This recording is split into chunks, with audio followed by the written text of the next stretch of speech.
Et si on parlait écologie et plus exactement préservation de l'eau avec les éditions Le Lotus et l'Éléphant?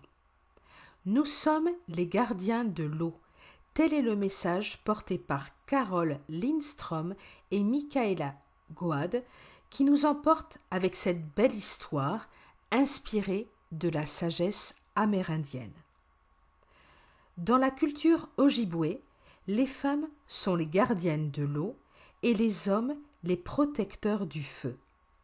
Les indigènes s'opposent en porte-parole de la planète.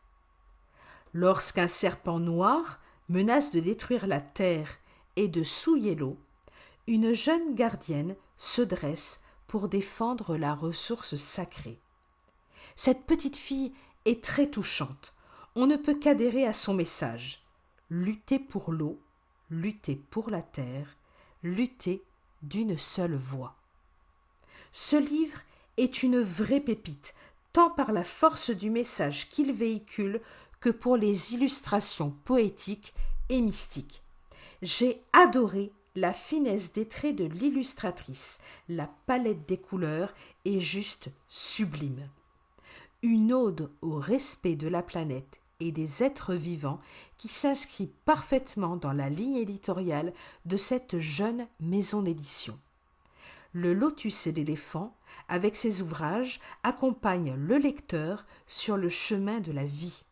Il bouleverse les esprits, appelle à la réflexion, nous incite à aller au-delà du visible pour explorer les consciences.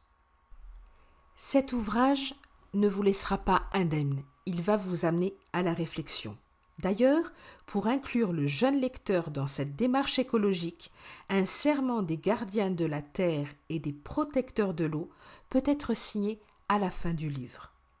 Une initiative forte qui démontre que la préservation de l'eau est l'affaire de tous. Elle nous relie, petits et grands.